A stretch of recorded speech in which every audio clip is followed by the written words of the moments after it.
1320 AM KSCR, Eugene, Springfield. Info Radio. News, information, and entertainment. 1320 Info Radio, a Cumulus station.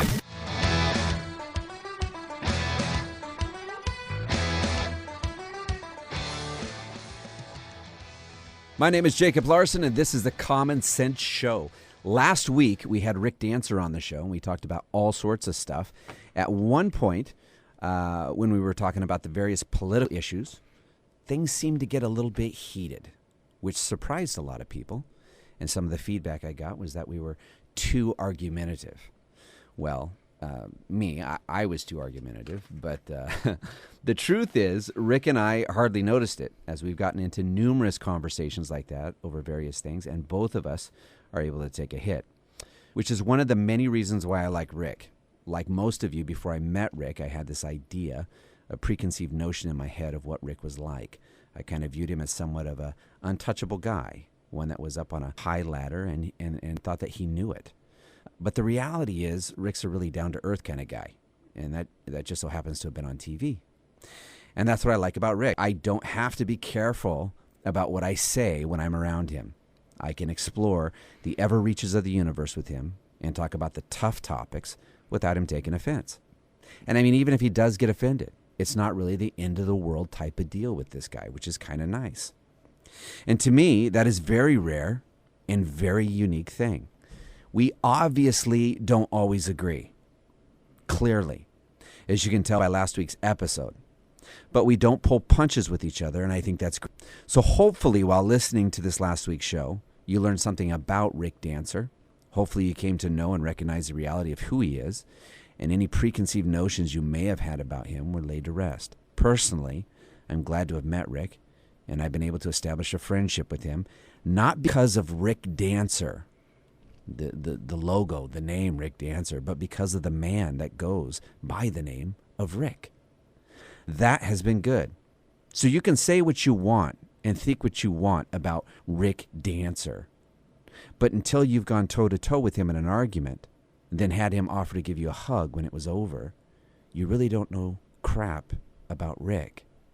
And I mean that in the nicest way possible. He was a great guest. He was a great guest. And like I said, I mean, it's funny because we have we actually kind of met through Facebook on a thread. Right, you covered that. Yeah. And like I said, I mean, we just kind of established a relationship stuff. And people kind of like, you know, it's kind of the weird thing. I mean, you bring up Rick Dancer, your friend's Rick Dancer, and like, oh, and they like tiptoe around it, and I don't quite understand it. I mean, he puts his pants on the same way everybody else does, and like I said, he is a really down to earth guy. He's had things go on in his life that have been struggling and challenging, and he can relate to people who are going through similar things. So to sit there and simply because the guy's been on television to kind of put him up on this high horse or have this idea of, you know, the type of person it's not accurate at all. Right. And so for me, it's kind of frustrating because we all kind of, it's like, give me a break. And we always tease each other about who has the biggest ego because everybody, it's one of those things where you do what you do, whether I'm doing this on the radio or he's doing whatever. I mean,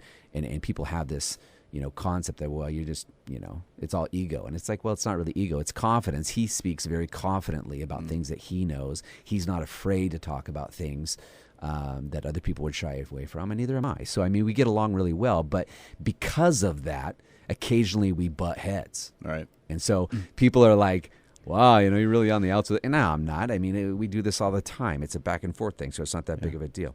So, okay, so today we have a couple things we're going to be discussing on the show. And I've given you a tip inside of what's going on. It's just going to be me and Theron. And so if you have any questions for me and Theron, I want you to please feel free to call in 541-284-7953. Once again, that number is 541-284-7953. Give us a call. Let you know what you think. We're going to be talking about two things. First thing I want to talk about is I did a ride-along with a buddy of mine, a guy by the name of Judd Warden. And he's actually an officer for the Eugene Police Department. And funny story about Judd, okay? Back in high school, okay, once again, this is a kind of fascinating thing. You're talking about two people that have very strong wills, very strong opinionated people, in high school, and we used to constantly butt heads. I mean, literally, we were constantly at each other. I don't even remember some of the stuff we talked about or some of the things we got into over, but I mean, me and Judd were always kind of at each other, during high school. And I always thought he was a prick, and he thought he thought I was a prick too. So I mean, it kind of worked. But the bottom line is, last day of high school, we both got into a fight. And I don't remember exactly why we got into a fight. I just know we got into throwing fists, and then people ask me, it's like, well, who won? It's like, I have no idea. I mean, all I remember is we were in a fight, and then kids were yelling teacher, and we were getting pulled off each other. So, so for a while there, it was like, man, that was it. And last day of high school, we get in a fight. Later on, he becomes an officer for the Eugene Police Department. And I'm at my shop because as a business owner, I had the commercial cleaning business, and I had to call the police department for an employee-related thing. And Judd Warden shows up. Oh, what a trip, huh? So last time you saw the guy, you were throwing fists. He responds to the call, and I'm like, crap. I mean, of all the officers they could have sent, they sent this guy. And literally, I mean, it was just it was awesome because you could definitely tell there's a level of maturity. I mean, we both had matured to we'd gotten past that. It was high school stuff. We didn't deal with it, and I became really good friends with the guy, and we started meeting for coffee and talking and stuff. So anyway, I went with a ride along with him about a week and a half ago, and I'd never on cops. Yeah, cool. Listen, man, I'm telling you. I mean, I'd never done. You see stuff like that on TV, but I've never done that before. But for the most part, it's like it kind of was an eye opener for me because you think of Eugene and you think of Springfield and you think of these are very big small cities. I mean, for this area, they're the largest cities in the area, but in the scheme of things, they're still really small. Right. So when in the past, you think of the officers in this area and you think, you can't be doing much. I mean, there ain't much going on here. I mean, you don't hear murders and stuff happening every day like you would hear down in, some cities in California and stuff like that. I mean, you don't hear any really big stuff going on. So for the most part, you kind of think, they don't do a hell of a lot. They just kind of drive around and write traffic tickets. There's a lot more going on than we realize. Well, I was going to say, and I'm not a big fan of traffic tickets. Don't get me wrong. I mean, that's not my gig at all. I mean, I'm constantly. I mean, through high school and everything. I mean, I'd gotten traffic tickets for speeding and stuff. So traffic cops I've never been a big fan of, but I understood their job and what they did, and I did have respect for that, and I still have respect for that. It's like these guys deal with the dregs of humanity, and I've always said that. Yeah. It's like it's got to be one of the most miserable jobs on the planet. You're constantly dealing with people's problems and issues and stuff like that. Absolutely. But the ride with Judd, I mean, or Officer Warden to be whatever. I mean, this guy literally showed me things in the Eugene Spring area that I had no idea. Eugene area, we're in Eugene, but I had no idea it took place. I mean, literally, there's heroin on the streets here. I mean, we ended up busting a lady who had literally over 200 needles in purse. And I mean, if you see on TV the type, I mean... Well, the meth problem that we have here... It was disgusting. Busted a guy with meth. Yep. Same type of deal. Yeah. And he had a warrant out for his huge arrest. Here. It's bigger than what most people realize. Yeah, and that's what I'm saying. People have no clue. This stuff is going on every single day, and I was oblivious to it. I mean, absolutely. I mean, it's just totally not my world. I mean, right. I do the radio show. I work at Mutual again, and I mean, so it's like I totally sidestep a lot of this stuff that you literally don't see that's happening. I'd like to say it's happening behind the scenes, but it's not. It's happening in plain view. Yeah. I mean, it's happening in city parks. I mean, in parking lots, and all sorts of different. I mean, people are walking by it on a day-to-day basis, and it's just absolutely crazy. And you'd have no idea. And this guy, I mean, literally, Judge, he's been doing it for so long. I don't know, 17, 18 years, whatever. That he's got an eye for it. He's got a knack for it. I mean, literally, we're driving along in the car, and he gets this call in about this guy that's got a warrant out for his arrest, and they throw his picture up on the screen, so we see the picture of this guy, and he says, "This is the guy we're looking for." And I'm like, "Okay, what are we just going to drive around the city of Eugene and hope to run into this guy?" And he says, "Well, we're just going to kind of go where this is his record. We're going to kind of go for the area that he normally hangs out and see if he's out and about." Dude, we're driving along, okay? We see this dude on a bicycle. And I take a glance at him. I keep driving. And Judge says, that's him. I'm like, no, it's not. Come on. He says, if it's him, you owe me coffee. It's him, dude. It turned out to be the guy. Wow. I mean, literally, the first time we've seen this guy's picture pops up on his frickin' screen in the car. Yeah. And Judd picks him out. I'm like, you got to be kidding me. And literally, we pull him over. Turns out to be the guy. He's carrying meth. He's got a warrant out for his arrest. I mean, whole 9 yards. Craziest thing on the planet. Yeah. So, I mean, how the things that these guys do, and the thing that blew my mind, okay, is because you see these people, they're doing these different activities and stuff, trying to evade. And we actually were on a high-speed chase in Eugene. Really? Yeah, somebody was drunk, driving, trying to evade police officers, get away from them, and it was like, all of a sudden you see literally cops come out of the woodwork, and we're all chasing this one person, and it was intense. And we were going up to 80, 90 miles an hour in some places trying to catch up with this person. And but the crazy thing is, like I said, is these officers, they deal with people that get totally belligerent, totally rude. I mean, here's this one lady that literally, she had hit somebody, was involved in a hit and run. She was drunk. She tried to get away from the cops. They catch her. They're trying to get her to do, they're required by law to have to make them do these. I mean, they visibly are like, okay, this lady's drunk, but we have to have her walk the line. We have to have all this stuff to document, Sure. For the case, that type of deal. Because that's the thing that the judge is going to ask. They're going to be like, well, okay, well, did you document anything that's gone on? So trying to do this, and this lady's being totally rude and belligerent and talking trash and getting up in their face. And I'm looking at him and I'm going, how do you do this? How do you do this? How do you stand there? I mean, you're wearing a badge. You've got a gun strapped to your side. You've got pepper spray, taser, all this stuff. You got somebody. How do you sit there, somebody being so belligerent up in your face, and be polite and repeat yourself and say, no, ma'am, please stand up. Please make the walk. I'm going, you got to be kidding me. Yeah. I couldn't do it. Yeah, it gives you a whole new respect for him, doesn't it? Oh man, I'm telling you, I would beat people till they're blue. Yeah, my neighbor was a Eugene police officer for over 30 years. Nicest guy you will ever meet. Yeah, but I know how to do it. He worked in the segregation unit at the jail, and I mean, to see this kind of debauchery, day in and day out, just the worst of people. We arrested 4 people Yeah. on shift that I was with him. I mean, 4 people, literally. And it like, he's constantly moving. I mean, this guy's constantly moving. He's constantly doing things. And you go to the jail, and literally these people, this is a brain dead mentality here. Okay, these people, not only are they doing stuff that's, totally stupid and getting themselves in trouble, but then on top of that, they get to the jail.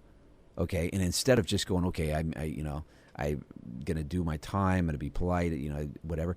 These people act like freaks in the jail. I mean, absolutely, like total boneheads. And all they do is they put themselves in a position where, okay, yeah, now I'm gonna get treated rougher, and now I'm gonna have to, have things done. And it's like, if you'd have just been respectful, shut your frickin' mouth, do what you're told, none of this stuff would happen. Right. Okay. Somebody says, take off your shoes, change into these shoes, get these clothes on. Frickin' do it. Shut your mouth. Quit opening your mouth and making things worse. And that's what they do. I mean, time and time again, they come in, they act like total jackasses, and then things get treated worse. And so you sit there and they go, okay, you always hear these stories of police brutality, whatever. Man, these people got it coming. And the officers that are taking care of them, man, I don't understand they do it. They're too nice, in my opinion. I totally agree. They're too nice. These people should be beat down.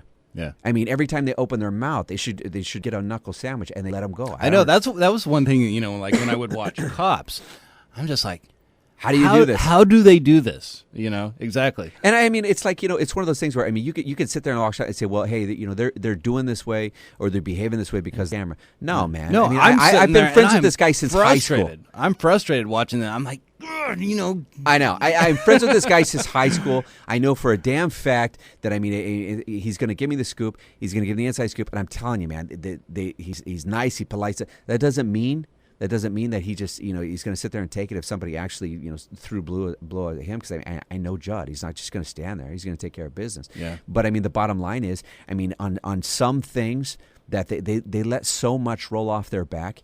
I simply don't have the personality or temperament to do it. I simply don't. I mean, if you gave me a badge and you gave me a gun, I would pistol whip these people. Yeah. I mean, some of them deserve No, these it. guys, they are very caring. They They're care true- about their they're community. caring, Do you man. remember the police officer that was shot and killed, Chris Kilcullen? Yep. Okay. I went to college with him, and I worked in radio with him. Yeah. And this was the most genuine person ever. I mean, just a total cool guy, sweet guy. But he really cared. He worked, before he got into police work, he was working with the gang unit, and he just cared about the youth of the Eugene Springfield area. Well, the thing that blows my mind too is literally, I mean, they arrest these people, or they get them in there, and then within hours they get kicked out and they're back on the street. Yeah. And that would be the hardest thing, I think, for me. I mean, I would have a hard time for that. And I asked Judd, I was like, hey, how do you deal with that? And he says, listen, my job is to do my job. I do my job, and whatever happens at that point, that's not my business. And I'm like, man, how do you do that? Right. But I mean, it's one of those things. I want to do a video. And I've asked Judd to put me in contact with a person who in charge there that I need to talk to about doing a video. But I would like to do a video of exactly what goes on, because and I don't think I don't want it to be a warm and fuzzy video, but I don't know if I'm going to be able to offer. They're going to give me permission for that. But I want the reality of the scoop that's going on, because I don't think people know. I don't think people have a clue. Okay, people say, well, there's meth on the street, or there's heroin on the street, or whatever, or there's prostitution. They don't actually see it going on in the city of Eugene. They just don't. And I think it needs to be shown. I think it needs to be seen. So I've actually I've talked to Rick Dancer about my idea and what I want to do, and he's on board, and hopefully we're going to make something happen there. I think that it needs to be brought in the public eye. I think they need to see this, because, I mean, you got officers like Judd and different officers out there that literally, I mean, they go through hell on a day-to-day basis, and they're like all nice and polite about it. And, don't get me wrong, Judd's still a prick. I just want to clarify that. Okay? I just want to clarify that, because I'm talking nice about Judd. But, I mean, he's still a prick, and I'm sure he thinks I'm a prick, and so that works. But, I mean, the bottom line is I really think it needs to be clear to people, especially voters, when it comes time to voting on that stuff. So, Right. yeah. So anyway, that was my. I had an absolute blast with the ride along, and I would encourage people to do that, specifically to ride along with Officer Warden if you possibly can, because he doesn't eat donuts. Yeah. I mean, he's not. He's not a donut eating. They allow officer, people man. to do this from time to time to go on ride-alongs, or is They it do. just They do. special circumstances? You can do a ride along. You got to be over 16. You got to pass a criminal background check. Basically, That would be fascinating. But yeah, I can hook you up, man. Yeah. What a And, great experience for you. Yeah, it's a blast. Okay, so that's we're gonna move on. What I want to talk about today: same-sex marriage debate. Okay. Bring it Okay. on. Bring it. Bring it on. Okay, so this is the thing. I have wanted to talk about same-sex marriage, gay marriage, homosexuality, whatever, for months now, literal months. And I have literally tried to contact different friends that I know that are LGBT or GBT or whatever the lifestyle is, or whatever. Right. What do you call it? Lifestyle choice or whatever. Or that are Now, that- see, that's debatable just right there. well, I listen. Let me finish with my opening, Dan. Okay. Okay. So literally, I've talked friends that are talked to friends that are some that are closet gay, some that are open, and it's like this is what I'm doing. This is what I want to.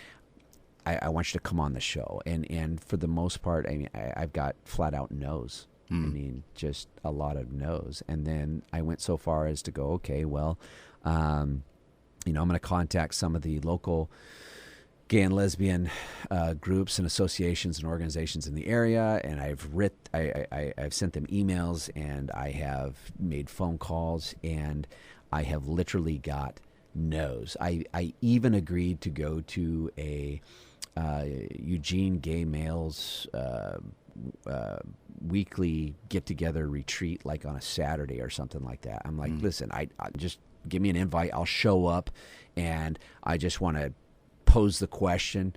No judgment. I'm not going to be, getting into any debates there. I just want to talk to people and let them know what I'm doing and see if I can get them on the show. And it was like, no. I mean, they were just like flat out no. So Did they give you any reason why? no. No.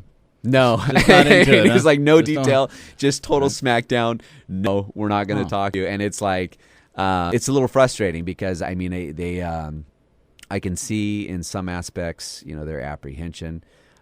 Because one of the things that, I try to do, I try not to give I try not to show my cards too early in the game. Right. I try to keep it, somewhat back. I mean, I mean, of course I'm going to give my opinion. Of course I want to give my opinion, but I like to kind of stir things up first and pose questions that, I mean, most people know that about me. I mean, if you read stuff on Facebook, I mean, I'll throw something off the wall that I may not necessarily agree with. It's not my opinion, but it's one that's going to get the conversation started, and then I'll go from there. But yeah, I've gotten smacked down quite a bit. But okay, so the Supreme Court, the case brought to the Supreme Court last week in regards to same-sex marriage and whether or not they're going to overturn the California law that precludes same-sex marriage.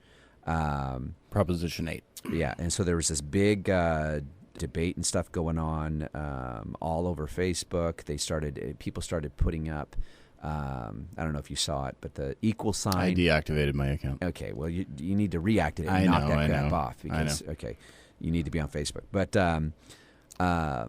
they start putting equal signs as their profile pictures and stuff like that all over Facebook. And so there's a lot of debates, angry, heated debates over this subject came up. And I thought, like I said, I've tried for months to try to get somebody on the show. I want to get my opinion heard. I want to get it out there. I've done my best to kind of hold my cards. There's a lot of people that, because I'm a Christian, because I'm a conservative, people already have that opinion about you, and they're like, whatever. But I want to talk about it, and so I posted a status. And I'm going to read the status to you, and I'm going to read some of the responses I got. The status I posted was, the case against gay marriage collapsed in Supreme Court last week, with the court basically leaving things up to the states. What I can't figure out is, why do we care? And what I mean by that is, why is this even an issue? Call me insensitive. Call me whatever. But I think the gay marriage debate is absurd. And why? For two reasons. And I have it listed. This is part of the status. For one, I don't believe the federal government should be involved in any marriage. I think marriage is between two people and God. Okay. So if there is, notice I said two people. Yes, I I did. didn't clarify. I did. Yeah. And hopefully other people caught that too. So if there's any regulation or monitoring of it, it should be done and handled by the church. Second, now hold your tongue there, Okay. friend. All right. Whether On the edge or of my not seat. something is a sin or not a sin doesn't change the fact that some people will choose to engage in it. There are plenty of laws on the books that are put there in an effort to regulate sin. So I don't see this as being any different than any other sin. In my mind, all sin is equal. So regardless of what flavor of sin a person engages in my opinion, it's all the same, and we're all sinners. Now, to clarify my statement for the brain dead, that doesn't mean I'm condoning sin. It simply means that I'm calling a spade a spade. So how can I, in good conscience, hold a sign claiming God hates fags, or that homosexuality is a sin, and guilty of and engaged in equally sinful heterosexual behavior? Once again, I'm not attempting to justify or validate sin. Simply not feeling so righteous as to attempt to throw this stone and figure out how so many Christians, in quotation marks, feel that they can. So what say you? Why does this subject get so many Christians' panties in a bunch? Gambling is in, right? Yet we have casinos. Alcohol is a sin, right? Yet we have alcohol laws that allow public drinking. How is this sin any different? How is it that a God of love somehow draws the line on this and suddenly hates all people who smoke pole or munch rug? How you like that ending, eh? Interesting. That's what I put in brackets. Yeah. Okay, so I gave all sorts of things in that people could hammer me on. Number one, I said two people. I didn't give the definition there. Right. So I left it open for debate. Right. Purposely. I put that all sin was equal, and then I listed that some sin, or I listed, let's see here, the gambling was a sin. I gave some examples. Drinking was a sin. People took issue with that because they actually the thread actually started to debate whether gambling was a sin or whether drinking alcohol was a sin, because there were people that argued that, and I kind of sidestepped that a little bit. I'm like, you know what, that's not the point. You know, you can change that to a different type of sin. The point of the matter is sin,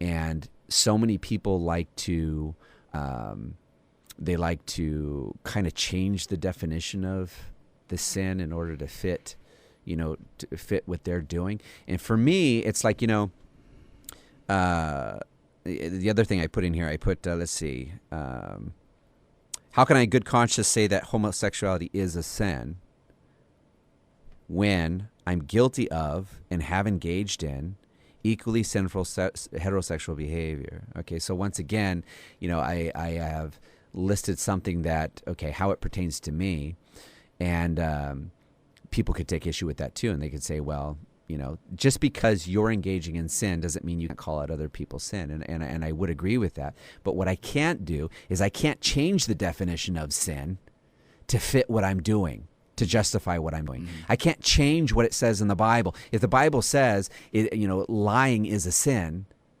and I have engaged in lying, even if it's a white lie, I can't say, well, yeah, but it doesn't necessarily mean lying in this area because this is the area I'm using it in. Okay, so even if I'm guilty of a heterosexual sin, mm-hmm. which I am, I absolutely, make no mistake. I mean, I've crossed some lines. But I mean, the bottom line is it still doesn't change the fact that what the Bible says is true, it's accurate, and that's just the way it is. So does it make it no longer a sin because I engage in it? No, it's still a sin. So that's, and I didn't see a lot of people that really caught that or took to that in some of the responses. But one person said, guy by the name of Clark Gillespie, one of the responses he put. I mean, does that make sense in what I was saying? It does, but I have to say I totally disagree that it should be decided by the church. The reason it's being debated on by the Supreme Court is because of the, homosexual couples don't enjoy the same benefits or what have you that heterosexual couples do, as far as if one of them dies, there's been a couple together for years and years and years, and they have shared assets or what. Okay, I want to get to that. Okay, and I have a response for that. All right, but I want to go back to what I was saying. Just because I'm engaging in something that is a sin mm-hmm. doesn't mean I can change the definition of what it is and call it no longer a sin. Meaning that if it says in the Bible that letter X or whatever it is, this is a sinful thing, and I engage in it. Mm. Just because I engage in it, I can't change what it says in the Bible for it to suit my behavior. So if it says, and the reason I'm going this way with it, if it says that homosexuality is a sin, and there are plenty of people out there that can debate that in and of itself. If it says it's a sin in the Bible, then just because I'm a homosexual and it's my lifestyle and I engage in it doesn't mean it no longer is a sin. Yeah. Does that make sense? It makes sense. I think the whole sin part of it is really irrelevant. And you can argue that. Like I said, I'm not saying you can't argue it. My point is this. If it says, for me, it's like this, okay? It doesn't change what I'm doing. What I'm doing, doesn't change simply because the Bible calls it a sin. If the Bible says it's a sin, then it's a sin regardless of whether or not I engage in it or not. So if I engage in it, I can no longer say that I can't go back and say, well, it actually doesn't mean that here. people try to do that. People when they actually, and I don't even know if I'm explaining myself right. But the bottom line is, just because somebody's doing something, people try to do things, and then once they do it or once they're involved in it, then they try to justify it with the Bible, and that's not how it works. Right. They try to go backwards. My point is this: if it is a sin, then regardless of whether or not you engage in it, it's still a sin. You can't sit there and murder somebody when it says thou shalt not murder in the Bible, and then try to justify it later and go, well, that scripture or that point doesn't apply to me because the circumstances were different, or I was born with a natural proclivity to kill people, and so it doesn't apply. Do you see where I'm going with that? Yeah, or you can make the argument, well, this person really deserved it because they were... or they had it coming. Yeah, You right. you can't justify your own behavior Sure. and try to rewrite the Bible or change what the Bible says simply because you're engaging in it. It's not how it works. Right. Well, hey, we're at the bottom of the hour, so we are going to go take a break. We will be back in 2 minutes. You're listening to The Common Sense Show. Oh, by the way, if you want to be a part of the program, give us a call, 541-284-7953, and we'll be right back.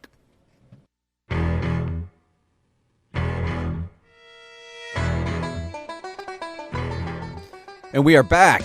You're listening to Jacob Larson at The Common Sense Show. We're sitting here with Aaron. We're talking about the same-sex marriage debate, and we're talking about how we can't rewrite the book. If it is what it is what it is. So I have different... I posted that status in an effort to create some debate. I got some responses. These are some of the responses I got. All right. A guy by the name of Clark Gillespie.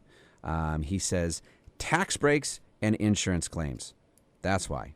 Should your wife be allowed on your state or federal insurance policy?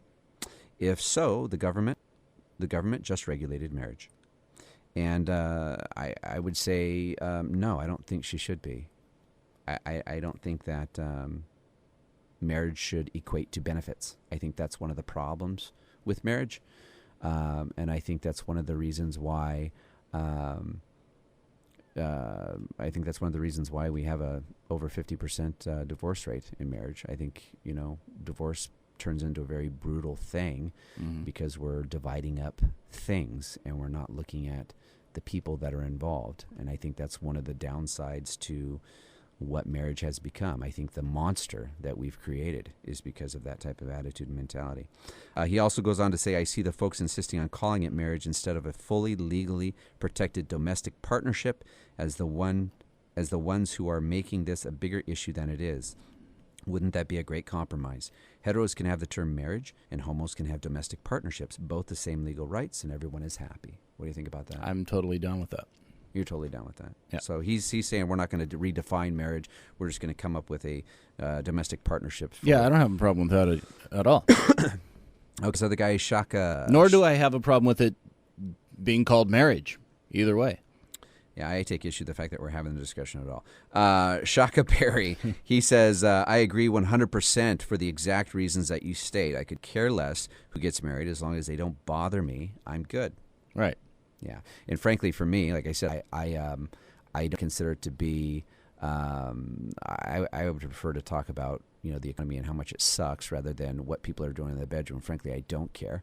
I really, honestly don't care what they do in their bedroom, and I think it's between them and God. So, what do you think of the argument that it challenges the sanctity of a heterosexual marriage? It invalidates it. I disagree. I think it has nothing to do with that, and it's not going to challenge or change that. I think that the establishment of marriage is established by God, and nothing man does is going to do anything different in regards to that. Okay, because I've heard that argument a lot, and I totally disagree with it as well. I've also heard somebody... Man doesn't trump God. Right. Period. He just doesn't. So man can come up with all the little laws they want, and they can do all the little definition things that they want, but at the end of the day, the person who establishes marriage was God, and nothing we do is ever going to change that. I've also heard opponents of it say that, this is just going to be a slippery slope. Next thing you know, you're going to have a guy wanting to marry his dog or marry a phone book or There's whatever. That actually says that later on here in some of the responses. So, so Catherine Jacques Melhorn, she says, I think it's a political magic trick. Hey, look over here. I'm waving gay rights around. Let's see who can make a bigger fuss about it. And on the other hand, they try and pass some absurd bill that will likely increase taxes by 1,000% and hope no one notices. I completely agree with you. This should be a non-issue. Michael McLaughlin. This is a really good one. Michael McLaughlin, he says, yep, the libertarian position is that marriage, straight or gay, is none of the government's business. It's none of the government's business. I'm not a big fan of states having anything to say about marriage. My belief is that marriage should be two things, social and religious, not legal. Married couples shouldn't get tax breaks because they shouldn't need it. That's a form of social engineering, which is not purview of governments. Taxes should be simple and something that everyone can pay, married or not. If they're not, it's because the government is spending too much of my money. But I will say, if a state happens to want to make laws regarding marriage, and you don't like that law, take yourself and your money to another state. And I think that's pretty cool. Yeah. But it kind of sucks that we're in agreement on this issue. You know, it's more fun when we're arguing. Okay, well, we're gonna have to figure out a way to argue and disagree a little bit here. All But right. I really like that response. I thought it was a very articulate response and well thought out and well said. Carlos Fraut, he said, this guy actually, it was kind of funny because this guy, we kind of went back and forth. There was an exchange there, me and Carlos. And, you know, Carlos is a conservative. He's a Christian conservative. He's a really nice guy. But we did have kind of an exchange because there was a lack of comprehension on a few things that I said because Carlos is, you know. So anyway, either I wasn't explaining myself very well or Carlos was just slow on the uptake. But anyway, he says, well, I agree on all that, Jacob. But the problem is with the legalities on any level is the issue of benefits to the spouse of anyone legally married. Not so much with private businesses as much as public employees, which we as taxpayers pay for. Adding all spouses to benefits of employees that are same-sex is a huge financial burden.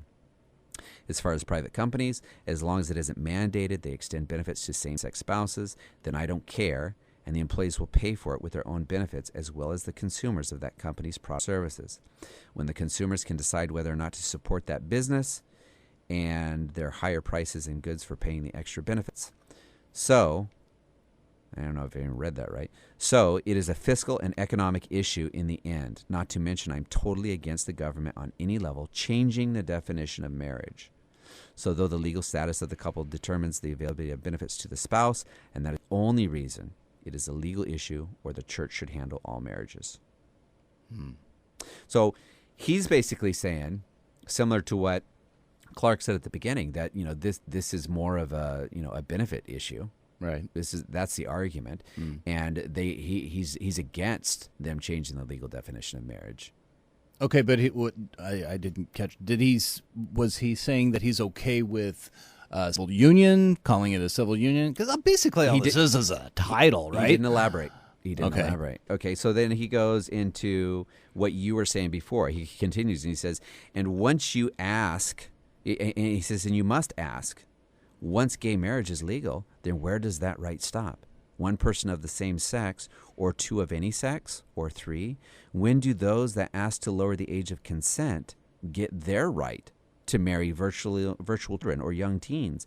If marriage is an inherent right, no matter who or what you are marrying, then why stop with just one person? After all, it's supposedly about having the right to marry whomever you love, right? Well, okay. That's actually a good point, right? Yeah, it's like, wait a minute. It is because, you know, in other countries, a guy can have multiple wives. Right. And it's legal for him to do so. Right. And, so, I mean... So he's concerned that that's the direction we're going to end up going. Yeah, he's saying where does it stop? Okay, Pastor Ron, he says it has to do with morality and eternity and accountability. It is not a civil rights issue. He goes on to say, the marriage ceremony and act between the groom and the bride demonstrate the family of God, and specifically the relationship of Christ and the church. The sexual act between a husband and a wife is symbolic of the intimacy between Christ and the bride, and his bride, the church. That sex act produces offspring created in the image of the parents, which is representative of the Father God creating humans, male and female, in his image. This fulfills the commandment in the Garden of Eden to be fruitful and multiply. Homosexuality perverts that. This commandment to Adam and Eve was the original plan to take back the earth by increasing his kingdom here through the propagation of humans in covenant with him.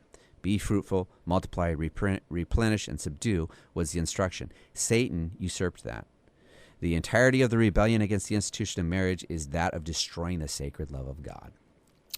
So here you have somebody who takes it to the level of, this is not as simple as, gee, I disagree with them sinning. Right. Or I disagree with their sin. What they're doing is a sin. I disagree with it. He's saying that it's more insidious than that. That it's actually an attack on the family unit, family structure of the way God designed it. Okay. You got a lot of smiles. Very interesting. I mean, I love Pastor Ron. He's a very deep thinker, and he's a theologian. I mean, he knows his Bible. So Right. So what do you say about that? Well, boy, I could get myself in some real trouble. Folks, here. you need to call into the show, 541-284-7953. Thorne's about to put his foot in his mouth. Okay. So I guess what I have to wonder from Pastor Ron is, does he think that homosexuals are not born but made? That's a lifestyle choice, or because why didn't God make all people heterosexual? Well, I mean, I have my argument there because I've argued that before. I think that you have a choice. Nah. Even though you call yourself heterosexual, you have a choice whether or not you engage in sex and what you do in No, sex. I think you're born that way. No, I really do. I think you have a choice, man. Yeah, I think you can decide. Because see, I think this is what's going listen, on with our society is evolving. Okay, let me help you with All right. this. Okay, I was born with the ability to have sex with multiple females. I was born with the ability to impregnate multiple females. I was born with the ability and the desire to have sex with multiple females. Or Does that mean I should engage in it? it doesn't mean you should engage in it. Why? But Why? Why? Why? Well, Why not? is that okay? Theron, I was born that way. You were born that way, but you could have also chosen chosen? to have sex with men. Chosen? Right? Chosen? Well, Did you say I have a choice? you do have a choice. So now you're agreeing with me. But So now okay, do you have a choice? But What, dude? I'm asking you right now. I have the ability. But I'm a naturally, you don't find, being a heterosexual. I'm saying homosexuality the born that way, is not listen to me, of an interest to you in any way, shape, I'm or saying form, right? the born that way argument is a BS argument because you can argue your way around it. Okay, I disagree, and you I can make the argument that pedophiles are born that way. You could. That doesn't justify or condone their behavior.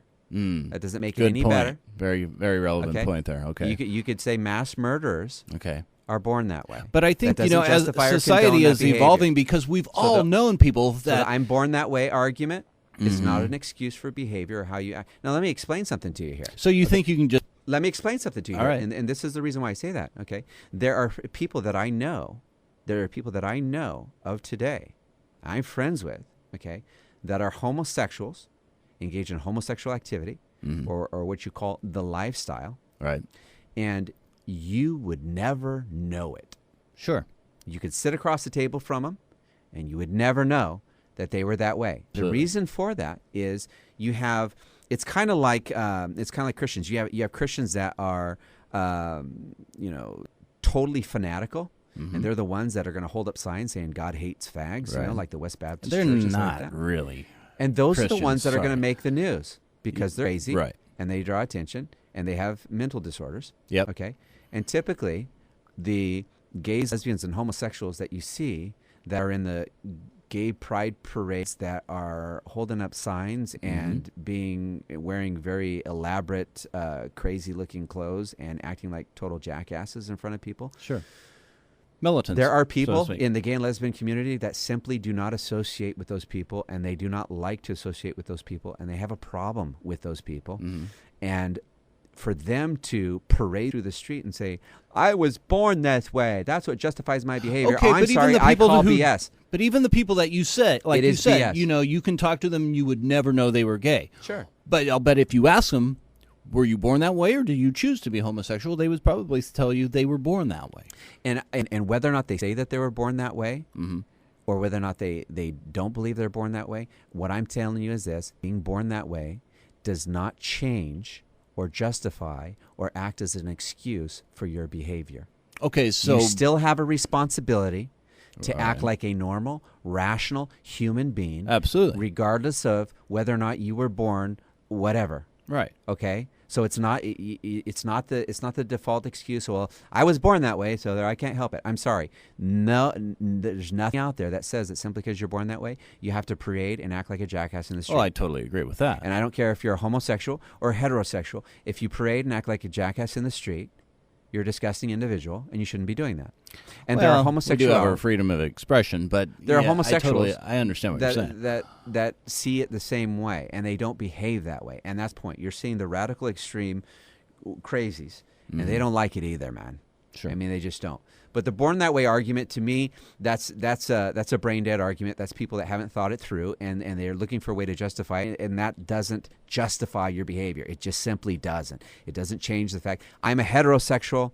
I can make the argument I was born that way too. That doesn't change the fact that if I cheat on my mate or if I go out and impregnate multiple women, Okay, but you still I still have a choice. But you still say it's okay for that mate, whether it's the same sex or opposite sex, they're allowed to marry. They're allowed to, have a bond of marriage. You're okay with that. In heterosexual relationships? And homosexual relationships. I say according to the Bible, that's what it says. The institution of marriage was designed and created by God. Now, how that goes, how that's relayed, personally for me, I believe that definition to be between a man and a woman. Okay. Okay? So from that point, I don't care. Okay. I mean, it does not apply to me. It's not an issue to me. I don't think personally that if I was a homosexual, I would give it a whole lot of thought, and I wouldn't care then either. Now, when it comes to and the only reason why I say that is because, like I said, I've got friends that are homosexual. They have significant others, and they're like, who cares? I mean, it doesn't change the fact that I'm not going to stop being gay because of that.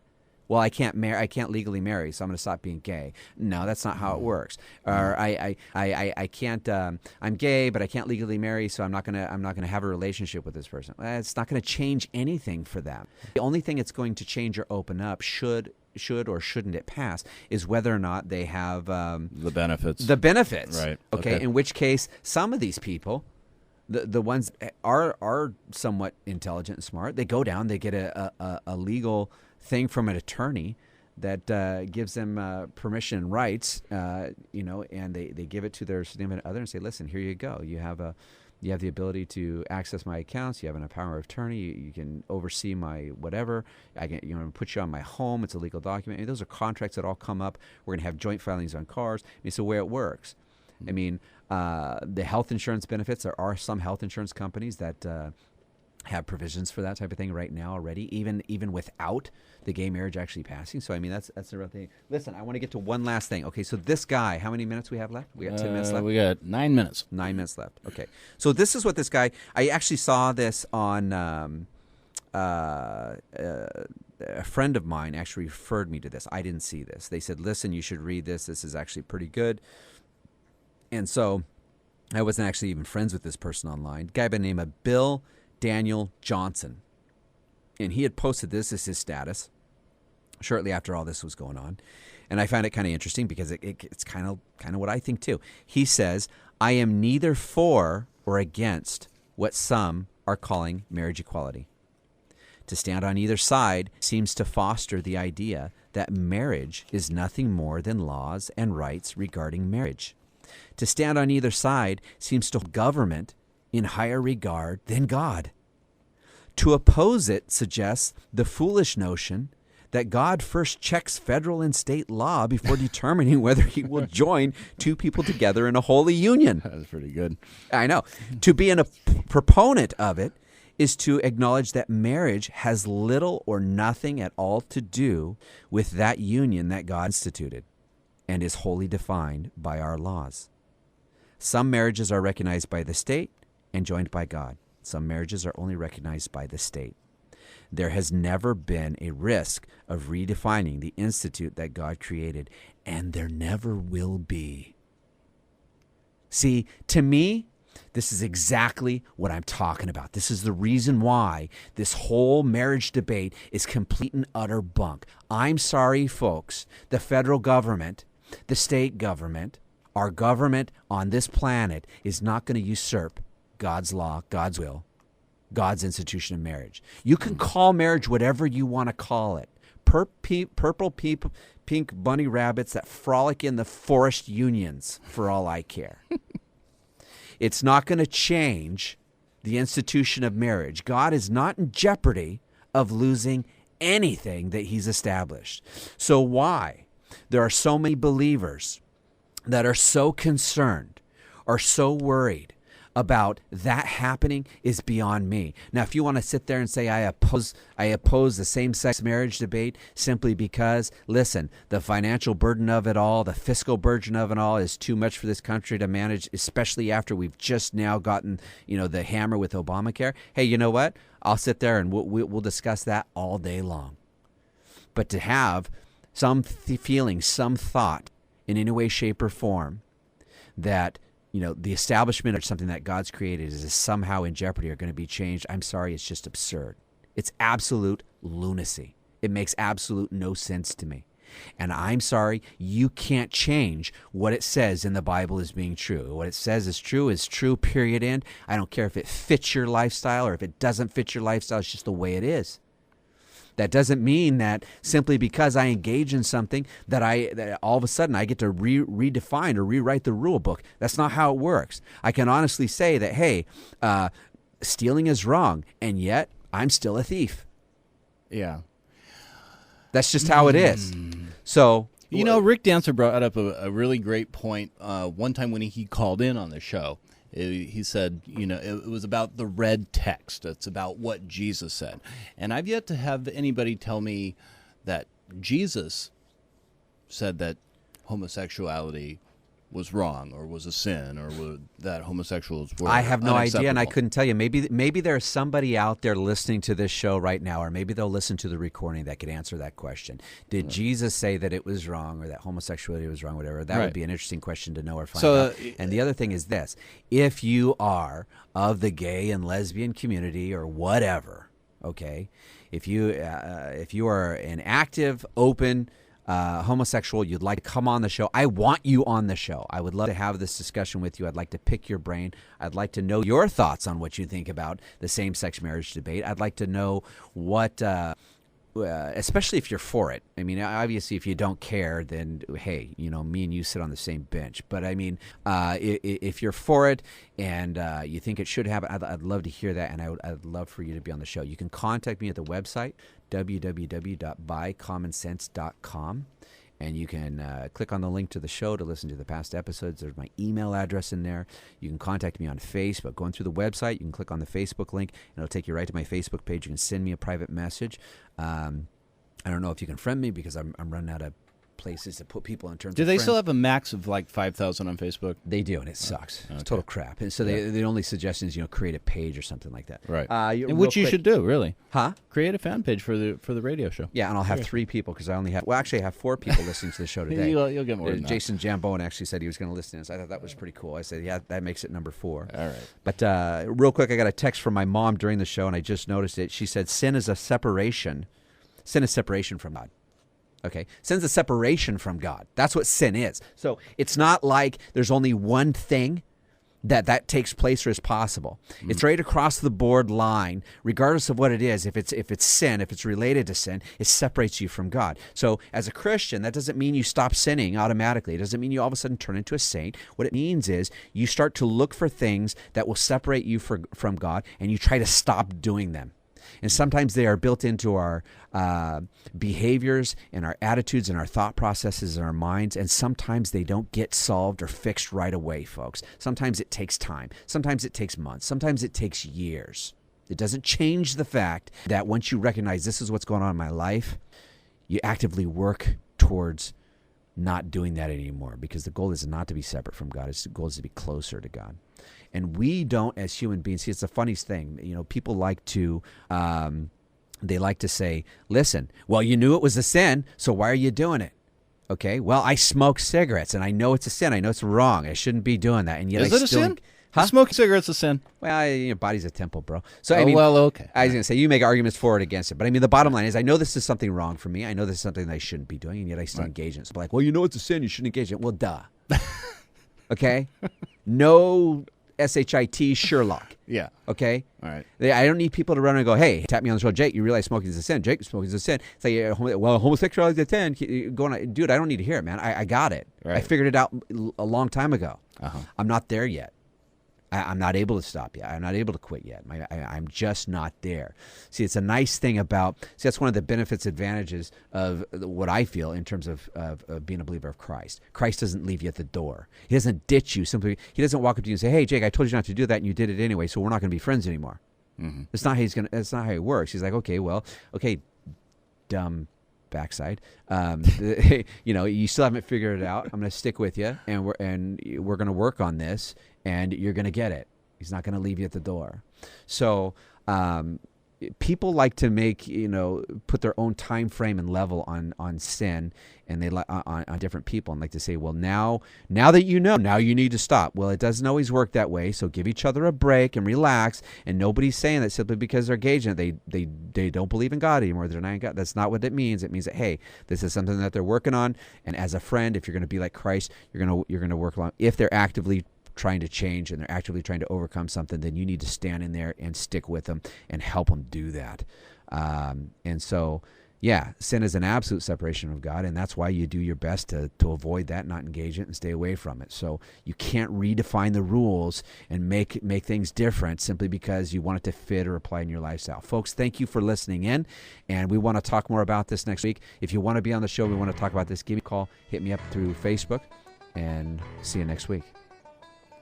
You've been listening to The Common Sense Show with Jacob Larson right here on Info Radio 1320. We'll catch you back here again next Wednesday at 10 a.m.